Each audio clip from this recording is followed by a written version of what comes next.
English pros. इसका सबसे पहले हम लोग फर्स्ट लेसन है my struggle for an education. My struggle for an education, writer है Booker T Washington. First lesson के राइटर कौन है? Booker T Washington. ठीक है, तो सबसे पहले इसमें मेन पॉइंट के बारे में पढ़ लेते हैं, इस लेसन का समरी को समझ लेते हैं। The author was of this lesson is Brooker T Washington. He was born in poor Negro family.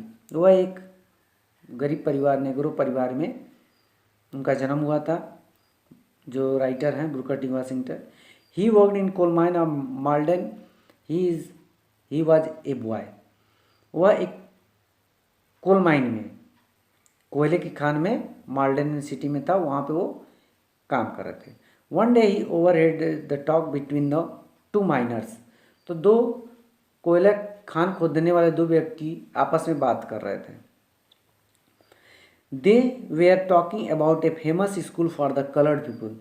वे दोनों एक कलर्ड पीपुल के बारे में, अंग्रेजों के स्कूल के बारे में बात कर रहे थे। The name of the school was Hampton normal and agricultural institute. उस स्कूल का नाम था Hampton normal and agricultural institute. It was in Virginia state of the United State of America. यह जो कॉलेज था, स्कूल था, कहाँ पे था? वर्जीनिया स्टेट में था। ठीक है, of the United State of America, America के वर्जीनिया सिटी में, स्टेट में था। तो सबसे पहले जानेंगे, Booker T Washington wanted to study in Hampton school. At that time his mother was seriously. अब ये बातें सुन कर के ब्रूकर टी वाशिंगटन जो थे, जब लड़के थे, तो वो उसमें पढ़ने का, उस स्कूल में पढ़ने का मन बना लिए। लेकिन उस समय उनकी मम्मी जो थी, माता जी थी, क्या थी? बहुत ही बीमार थी। सी वॉज वीक आल्सो, वो बहुत कमज़ोर भी थी। She did not like the idea of her son. इसलिए वो अपने बेटे की जो बात कहता है कि हम वहाँ पढ़ने जाएंगे, उसकी बात को नहीं मानती हैं। She thought that it was not possible for her poor family to send the son to Hampton for study. वह जानती थी कि हम लोग गरीब परिवार के हैं और उसको हैम्पटन स्कूल में पढ़ने के लिए हम लोग भेजना, उसको भेजना असंभव है वहाँ पे पढ़ने के लिए।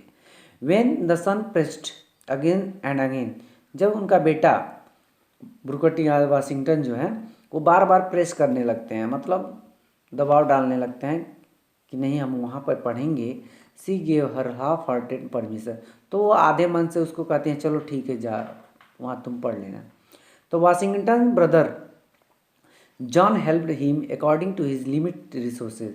तो वाशिंगटन जो ब्रूकर टी वाशिंगटन का जो भाई था जॉन, वह कुछ उनकी मदद करता है। But the money was not enough to meet the expenses for his long journey. लेकिन उन वहाँ खर्च करने के लिए, वहाँ जाने के लिए, यात्रा खर्च के लिए, खाने पीने के लिए पर्याप्त पैसे नहीं थे। Because Hampton was about 500 miles away from Malden. क्योंकि माल्डन से वो 500 मील दूर था।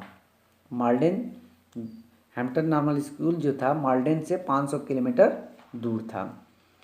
तो इस तरह से क्या होता है, when Washington left Malden for Hampton, जब वाशिंगटन अपना घर छोड़ते हैं यहाँ से जाने के लिए, हैम्पटन जाने के लिए, he did had only A small bag with him. उनके पास केवल एक ही था। उसके बाद वो चल करके अपनी मम्मी का तबीयत की परवाह न करते हुए आगे वो चले गए। और आगे जाते जाते वह एक पानी वाली जहाज़ का जो ओनर था उससे वहाँ पे रिचमंड सिटी पहुँचते हैं। और Hampton was a distance of 82 miles. और वहाँ से जो था 82 मील दूर था हैम्पटन स्कूल। ठीक है, उसके बाद वह जब वहाँ रिचमंड वाशिंगटन वहाँ पे बहुत सारी डिफ़िकल्टीज़ को, सिचुएशंस को फेस करते हुए वहाँ तक पहुँचे हैं। तो he had no money at all. तो अभी कुछ ही दूर था तब तक इनके पास सब कुछ पैसे जो जितने भी थे ख़त्म हो चुके थे। He had not even a single inquirement in the city. He was in search of some place to pass the night. अब वह कुछ स्थान, जब पैसे ख़त्म हो गए तो ढूंढने लगे जगह कि कहीं काम मिल जाए, उसको करने लगे।